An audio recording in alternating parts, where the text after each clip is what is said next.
Hello everyone and welcome to our first in-depth guide. Now today's guide is going to go over Protection Warriors, which is my main. Now first we'll start off with talents.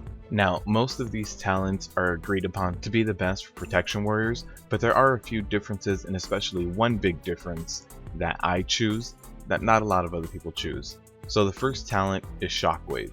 Now I think this ability is the best for Prot Warriors because it allows you to stun a group, a wave, a trash pack, and it stops all incoming damage to you during that time. Now the other two talent points don't have that type of utility.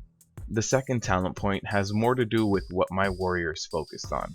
I don't have an endgame raiding guild, and so I focus more on Mythic and Mythic Plus dungeons. As such, I choose Impending Victory over Inspiring Presence. Now Inspiring Presence is a lot better to have in a raid scenario, just to alleviate some of the AoE healing that needs to be done, but I find Impending Victory to be a lot better in a 5-man scenario.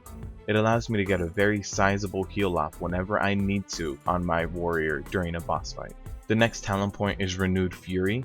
I think out of all of these, it is clearly the winner. Avatar might have a place if you're doing a boss fight that has a lot of snares or slows. However, I think Renewed Fury is definitely the best one. The next talent point, Crackling Thunder, I think it's pretty easy to see how much it helps out in terms of picking up packs, picking up trash, picking up ads. Crackling Thunder is bar none the best talent point here. By increasing the radius of Thunderclap, it makes picking up ads and mobs a very easy task. Now the next talent point, Indomitable, is very important here. Since Ignore Pain is so critical to us, this talent point allows us to maximize that Ignore Pain. The next talent point, this is a talent point that I think a lot of people are going to disagree on, and especially just because Vengeance was just buffed a little bit recently. I choose Into the Fray, and let me explain why. When we're talking about stat priority, which we will go over in a little bit, we're going to see that haste has a very big impact in stat priority, depending on what kind of situation you want to be in, whether overall mitigation or smoothness of damage taken. But we shouldn't undervalue the priority of haste. Now, since my tank is made for Mythic and Mythic Plus dungeons, Into the Fray helps me with every single trash pull. Since I am chain pulling, and the biggest part of these dungeons is being able to take down trash mobs quickly and effectively, Into the Fray helps me out with that a lot more than the other two talent points. Now, what this does is it gives me a passive 3% haste buff up to a 15% haste buff. So on top of whatever gear I have, whether I've hit the soft cap for haste or not, this gives me a very static 3% at all times when fighting bosses, and up to 15% when fighting trash. This is extremely important just because I can choose to gear up for versatility and mastery, but when I go into a fight with a trash mob, I am also excelling in haste, and I don't need to focus on haste so heavily.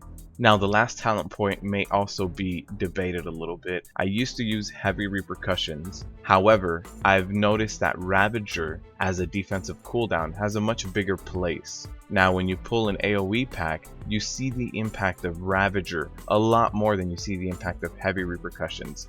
Heavy Repercussions, if you're being rage starved even a little bit for whatever reason, doing Shockwave, any other stun, mobs being ranged and having cast times, Heavy Repercussions can sometimes fall off as a talent point, and its impact is not as apparent. Ravager is very apparent, very deliberate. When you use it, it gives you that mitigation, that avoidance that you need. Now let's go over the artifact weapon. Now for my artifact weapon, I chose to go a different way just because I underestimated how important blocking was going to be to warriors. Now, here is the correct path. This is taken from Icy Veins. This path is going to help maximize that shield block and Netherian's Fury, just because every block mitigates 30% of the damage incoming, and every critical block mitigates 60% of incoming damage. That mitigation is going to help out tremendously. So you can see here that the path that you should be taking for your artifact weapon is that which is going to help you hold more rage and block more often. Another thing that we should go over is what type of active mitigation you have at all times. Now, Ignore Pain and Shield Block are our biggest mitigation abilities. We have other cooldowns and we have other things to use. However, you should always have either ignore pain or shield block up. All of the rage you generate should go into either one of these two. And it depends on what type of stats you have, what you should prioritize. If you're more mastery heavy, you are favoring shield block and Eltharion's Fury a lot more for mitigation. And if your stats are more inclined to versatility or haste, you are going to be prioritizing ignore pain a lot more over shield block. Now the stat priority, which has changed since the beginning, is now split into two different groups. One which helps you mitigate the total amount of damage, and the other one which helps you smoothen the amount of damage that comes in. Now the stat priority, strength is always number one, no matter what you look at it. However, if you want to mitigate more damage or total damage mitigated, you should do strength, versatility, mastery, haste, and critical strike. The other way that you could focus is to smoothen the amount of damage that you take in, and that'll be with strength, haste, which it should be noted has a bit of a soft cap at 28 or 29%, versatility, mastery, and crit. Now earlier when we looked at the talent points, the reason why I chose the talent point that gives me haste is it allows me to get all of the gear that has versatility and mastery to do more total damage mitigated, while at the same time when I fight trash, I can also smoothen the damage of pulling big packs by getting a passive 15% haste, so you get the best of both worlds. Now this is my opinion, but based on experience I find these talent points to help me take a lot smoother damage in Mythic and Mythic Plus dungeons.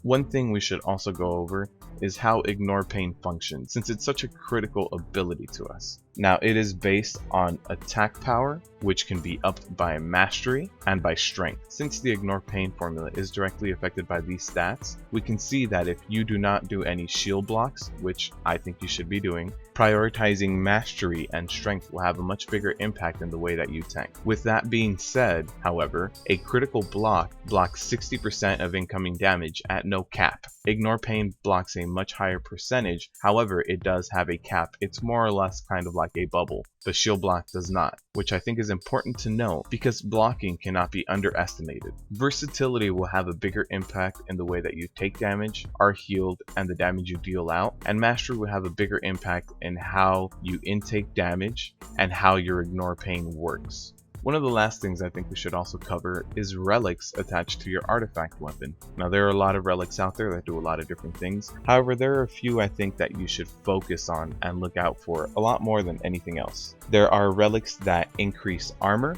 increase stamina, increase rage, and increase Ignore Pain. I think these are the relics that you should look out for. There are other relics that help out with revenge damage, with Thunderclap. I don't think these should be prioritized. If you are completely and utterly overgeared, then you can try to focus on DPS for Mythic Plus timed runs. However, I don't think this should be your priority by any means.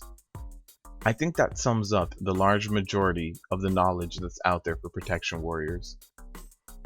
Let me know if you guys like this much more in-depth guide with a lot more analysis behind it. Thank you guys for watching this one, and good luck tanking out there.